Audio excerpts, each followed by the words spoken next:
Hello everyone, in this part हम discuss करेंगे formation of petroleum, how it occurs and it's distillation process and also the versatility of petroleum. ठीक, तो सबसे पहले देखते हैं पेट्रोल फॉर्म कैसे होता है और पेट्रोलियम कैसे फॉर्म होता है। ठीक है, देखो सो प्रीवियस पार्ट में इसका मैं डिस्कस किया था कि नॉर्मली जो सी एनिमल्स प्लांट्स होते हैं वो दफन हो जाते हैं सी बेड में, वही उन्हीं के बॉडी डिकम्पोज होके क्या होता है, पेट्रोलियम और गैस फॉर्म होता है। ठीक, बेसिकली इतना ही प्रोसेस है। चलो इसी चीज़ को और थोड़ा डिटेल में देखते हैं। So oil and gas result from the breakdown of organic molecules, means organic molecules like kerogen. ये वर्ड्स कुछ याद रखना, यूज होगा in future. Under condition of increasing temperature from large complex molecules to smaller shorter chain molecules dominated by hydrogen and carbon, a process called cracking और pyrolysis. This occurs largely through the breaking of carbon carbon bonds. तो देखो बच्चों, बहुत complicated sentence है, इसको हम analyse करते हैं। देखो ऑयल और गैस कैसे फॉर्म होता है, सिंपल सी प्रोसेस में जाते हैं। मान लो कोई भी एनिमल्स, लेट कुछ भी एक एनिमल का बॉडी क्या हो गया, दफन हो गया सी के अंदर। ठीक, तो लेट वो बॉडी यहां पे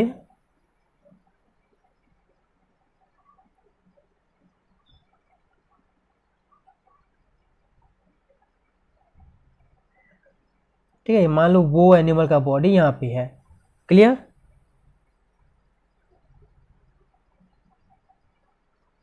तो होगा कैसा, देखो यहीं पे उसके ऊपर वो डिपॉजिट होते जाएंगे, तो जितने भी एनिमल्स बॉडी है ना, वो बहुत बड़े बड़े लार्ज मॉलिक्यूल, क्या बच्चों, लार्ज मॉलिक्यूल्स, मतलब लार्ज केमिकल मॉलिक्यूल से बने होते हैं। तो उनका बॉडी जो है वो धीरे धीरे डिकम्पोज होगा।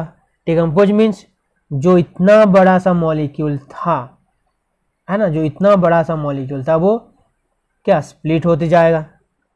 और ये प्रोसेस होगा कैसे, हाई टेम्परेचर में, मतलब धीरे धीरे उसके ऊपर जितना ज़्यादा डिपॉजिट होते जाएंगे उतना टेम्परेचर बढ़ेगा और उसी के साथ साथ प्रेशर भी बढ़ेगा।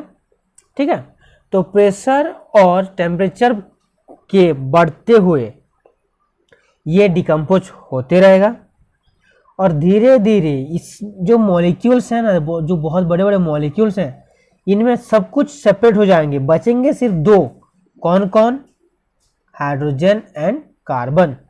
ठीक है, और ये जो प्रोसेस है, इस प्रोसेस को हम बोलते हैं क्रैकिंग और पायरोलिसिस। क्या बोलते हैं? क्रैकिंग और पायरोलिसिस। ठीक है, और ये कैसे होगा, जो कार्बन कार्बन कार्बन ऐसे कार्बन का बहुत बड़ा बड़ा कंपाउंड होता है, तो ये ब्रेक हो जाएगा। ठीक है, यहाँ पे 4 कार्बन का एक कंपाउंड था, वो 2 कंपाउंड बन गया, 2 कार्बन का। ठीक है, ये प्रोसेस कंटिन्यू होते जाएगा और धीरे धीरे प्रेशर बढ़ते जाएगा, टेम्परेचर बढ़ेगा और फॉर्म होगा ऑयल और नेचुरल गैस। ठीक, now some gas is produced by decomposition of organic matter by microbes, that is biogenic gas, मतलब जो लिविंग एनिमल से बना हुआ है। ठीक, मतलब कुछ सिंपल जो माइक्रोब्स, मतलब माइक्रो ऑर्गेनिजम्स, बैक्टीरिया होते हैं, वही लोग डिकम्पोज करके कुछ गैस प्रोड्यूस कर लेते हैं। Most of the oil is produced at temperature between 60 to 120 degree. देखो 60 डिग्री से 120 डिग्री के रेंज में ही ज़्यादातर फॉर्म होता है ऑयल, मतलब पेट्रोलियम। ठीक है, और ये जो टेम्परेचर रेंज है इसको बोलते हैं ऑयल विंडो। ध्यान से बच्चों, क्या बोलते हैं? Oil window. Now Thermogenic gas is produced as oil is broken down to very small molecules. उससे नीचे और नीचे फॉर्म होता है क्या, मीथेन जैसी गैस। ये इसमें सिर्फ एक ही कार्बन है, मतलब CH4, ये होता है मीथेन। देखो बच्चों, मीथेन का फॉर्मूला क्या है, CH4, मतलब एक कार्बन, उससे छोटा तो होगा नहीं, ठीक। तो ऐसे फॉर्म होता है पेट्रोलियम। सिंपल सा फंडा है। लिविंग एनिमल्स जो समंदर के अंदर होते हैं वो मरेंगे तो उनका बॉडी डिपोजिट होते जाएगा, उसी के साथ साथ टेम्परेचर और प्रेशर बढ़ेगा, and with increase in temperature and pressure their body will get decomposed and hence petroleum is produced. Clear to all? Now petroleum trap. So a geologic environment that allows for economically significant amount of oil and gas to accumulate underground is termed as oil trap और petroleum trap। क्या है ये? देखो, हमारा study of earth is known as geology. तो हमारा geologic environment जो है, मतलब अर्थ क्रस्ट के अंदर जो एरिया है, तो जहाँ से हमें सिग्निफिकेंट है, मतलब बहुत सारा, मतलब जहाँ से प्रॉफिट बहुत ज़्यादा हो, बहुत ज़्यादा अमाउंट मिले, क्या चीज़, ऑयल और गैस, वहाँ से उनको बाहर निकालेंगे, ठीक है। तो वैसे एरिया को बोलते हैं ऑयल ट्रैप और पेट्रोलियम ट्रैप, ठीक। और हम पहले से डिस्कस कर चुके हैं, ऑयल और गैस एक रिजर्वर में होते हैं। क्लियर? सो यहाँ से देखो बाकी सारी चीज़ें देख सकते हो,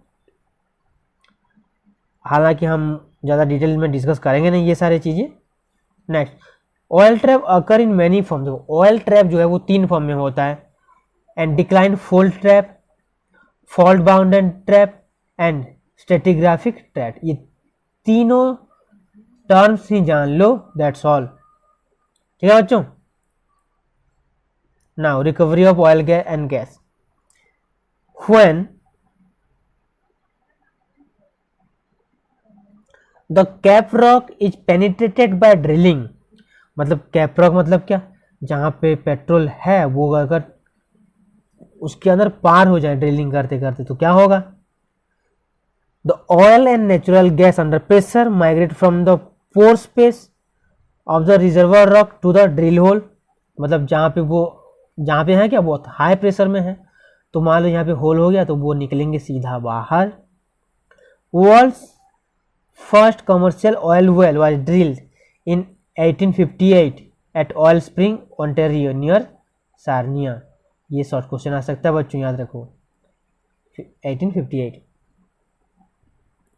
before methods were developed to control the upper flow of the oil in wells, dangerous gushers took place. देखो नॉर्मली मान लो हम एक प्लेस है, यहाँ पे मान लो एक प्लेस लेते हैं, यहाँ पे अंदर है पेट्रोल, ठीक, यहाँ पे ड्रिल कर देगा, होल हो गया, तो अब क्या होगा, यहाँ पे जो पेट्रोल है वो बहुत हाई प्रेशर में है ना। इस एरिया में जो पेट्रोलियम है वो बहुत ही हाई प्रेशर में है, तो वो डायरेक्ट बाहर नहीं निकलेगा। तो ये जो हो रहा था क्या, गोसर, ये पहले होता था बहुत सारा। क्यों? क्योंकि तब ना पहले हमें ये जो फ्लो था उसको कंट्रोल करने के लिए कोई टेक्निक था नहीं हमारे पास, तो क्या होगा, uncontrollable, we can't control it, right. Now distillation of crude oil. अब आता है हमारे लिए सबसे important topic. Distillation of crude oil means oil is extracted from the ground as crude oil. देखो जो नॉर्मली हमें पेट्रोलियम मिलता है उससे हम क्या बोलते हैं, क्रूड ऑयल बोलते हैं, ठीक। उसके बाद then it is refined in a distillation tower that is divided into a series of collecting trays at different temperature condition। तो रफली ऐसा होता है हमारा क्या, डिस्टिलेशन टावर, और यहीं से हम डिस्कस करेंगे, कलेक्ट करेंगे बाकी सारे चीजों को, ठीक। कैसे करेंगे, देखो यहाँ पे एक टावर टाइप का है, ठीक। और देखो पेट्रोलियम में मैं पहले से बोल चुका हूँ तुम्हें ये जो सारे चीज़ें जो निकल रहे हैं ना वो कहाँ से आ रहे हैं, पेट्रोलियम से ही आ रहे हैं। तो इन सब का जो बॉइलिंग पॉइंट है वो पक्का अलग होगा, समझ रहे हो ना, सबका बॉइलिंग पॉइंट अलग होगा। तो अपने अपने बॉइलिंग पॉइंट पे वो हो जाएंगे कन्वर्ट किसमें, उन्हीं के वेपर स्टेट में, ठीक है। जैसे कि मान लो गैस, वो तो ऑलरेडी गैस, नाफ्थास जो है मतलब पेट्रोलियम जो है वो वेपर हो जाएगा इस टेम्परेचर में, केरोसिन हो जाएगा 150 टू 260 टेम्परेचर रेंज में, लाइट गैस ऑयल होंगे 235 टू 360, हैवी 330 टू 380, लुब्रिकेंट जो है वो 340 टू 575, ऐसे, ठीक। तो इसको जो क्रूड ऑयल है उसको हम एक टावर में ले लेंगे और उसको करेंगे कंटिन्यूसली हीट, ठीक। तो सबसे पहले बॉयल होगा कौन, गैस, वो निकल जाएंगे बाहर, इन्हीं को यहाँ से कलेक्ट कर लेंगे। अगर जब टेम्परेचर आएगा कितने पे, इस रेंज पे, जो नाफ्थास है, naphthas is normally known as gasoline और पेट्रोल, क्योंकि ये जो है यूएस वर्ड है, मतलब इन यूएस पेट्रोल को हम गैसोलीन बोलते हैं, ठीक। The crude oil is boiled to produce vapour, the vapour is allowed to diffuse off the tower to cool and condense at different temperature, ठीक है। सबका अपना अपना टेम्परेचर रेंज है जहाँ पे वो कंडेंस होंगे, और उसी अकॉर्डिंग इतना 490 टेम्परेचर में ये जो फ्यूल ऑयल है वो हो जाएगा कंडेंस। कंडेंस होने के बाद उसको निकाल लो सेपरेट कलेक्ट करके, ठीक है। So in this way different components of crude oil can therefore be separated. यहाँ पे देखो नोट में दे दिया हूँ मैं, ठीक, ये चीज। नाउ फ्रैक्शन, ये तो हो गया, हमें सारी चीजें मिल गए। अब देखते हैं उनका यूज क्या है। देखो बच्चों ये पार्ट को फोकस ध्यान से सुनो, यहीं से बहुत ज़्यादा शॉर्ट क्वेश्चंस आते हैं। Fractions obtain from crude oil, lowest boiling, यहाँ पे बॉइलिंग पॉइंट के अकॉर्डिंग अरेंज कर दिया है सबको। गैस का बॉइलिंग पॉइंट सबसे कम है, रेसिड्यू जो बच जाते हैं, जो वेस्ट मटेरियल, उनका बॉइलिंग पॉइंट सबसे हाईएस्ट होता है, ठीक। नाउ सबसे लोएस्ट बॉइलिंग पॉइंट वाला कौन है, gases.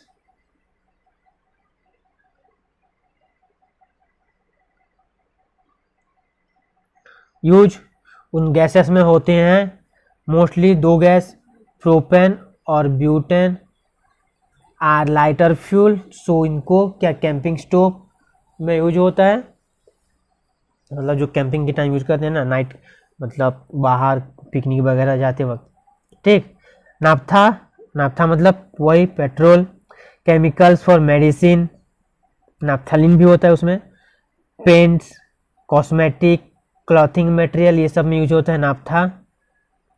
Gasoline for petrol and vehicle. Kerosene, jet fuel and paraffin. Diesel oil, diesel fuel जो व्हीकल में यूज होता है, कार्स में। लुब्रिकेटिंग ऑयल मतलब grease, machine oil, wax, polish, ये सब। Fuel oil, fuel for ship. Central heating. Residue, इसमें आ जाता है बिटुमिन जो कि रोड को बनाते वक्त यूज होता है। Fractions that condense in each tray are extracted and used for different purpose, ये सब अलग अलग ट्रे में रिसीव होते हैं और सबका यूज अलग है। द स्मॉलेस्ट मतलब जो सबसे लाइट है और जो सबसे टॉप में आता है, are use as gas. Intermediate hydrocarbon molecule are use in liquid form. देखो नॉर्मली ये जो सबसे टॉप में जो है वो होते हैं गैस, यहाँ से यहाँ तक हैं क्या चीज, सॉलिड। सबसे नीचे जो है सॉरी ये है लिक्विड, सबसे नीचे आते हैं गैस, सॉरी सबसे नीचे आते हैं सॉलिड, ठीक है। नो डाउट गैस जो है वो सबसे ऊपर ही रहेंगे। देन यहाँ पे इस पार्ट का लास्ट टॉपिक है हमारा द वर्सेटिलिटी ऑफ पेट्रोलियम, मतलब कितना वाइडली ये होता है यूज। ठीक, let's see. The most obvious use for petroleum is as fuel, मतलब सबसे ज़्यादा इंपॉर्टेंट जो सब लोग जानते हैं वो क्या है, एज ए फ्यूल यूज करना पेट्रोलियम को। In Canada lots of people use as fuel for heating, transportation, cooking and electricity generation. Normally all over the world यही चीज होता है। Petroleum derived organic molecules are also used in an incredible number of other products। देखो ऐसा नहीं है कि सिर्फ फ्यूल में ही इसका यूज खत्म हो जाता है, बहुत वैरायटी ऑफ यूज है इसका। ठीक, जैसे कि देखिए solvents use in paints, lacquer and printing ink, cleaner, ये सब में यूज होता है क्या, पेट्रोलियम प्रोडक्ट। लुब्रिकेटिंग ऑयल मतलब ग्रीस और मशीन्स में, पेट्रोलियम और वैक्स और पैराफिन फॉर कैंडी बनाते वक्त, कैंडल्स, पैकेजिंग, मैच, पॉलिश, ये सब में यूज होता है। देखो ये सब पेट्रोलियम प्रोडक्ट है। सो दैट्स व्हाई मैं टॉपिक दिया हूँ द वर्सैटिलिटी ऑफ पेट्रोलियम। इतने में ख़त्म नहीं होता है, और आगे देखो पेट्रोलियम जेली, मतलब ये जो वैसलिन यूज करते हो, अभी विंटर सीजन आ रहा है, यूज करोगे वैसलिन, बनता है पेट्रोलियम प्रोडक्ट से। मेडिकल प्रोडक्ट, टॉयलेटरीज, मतलब टॉयलेट में बहुत सारे यूज होते हैं सब चीज़ें, हार्पिक वगैरह ये सब भी। Then asphalt use for paved road and airfields and to make roofing material, roofing मतलब छत पे कुछ यूज करते हैं तो। Plastic and synthetic rubber use in packaging, casing fabrics, bubble gum, ये सब होता है क्या, पेट्रोलियम प्रोडक्ट्स। और भी बहुत सारे यूजेस हैं, दैट्स व्हाई मैं बोल रहा हूँ तुम लोगों को the versatility of petroleum. I hope सबको समझ में आया होगा इतना।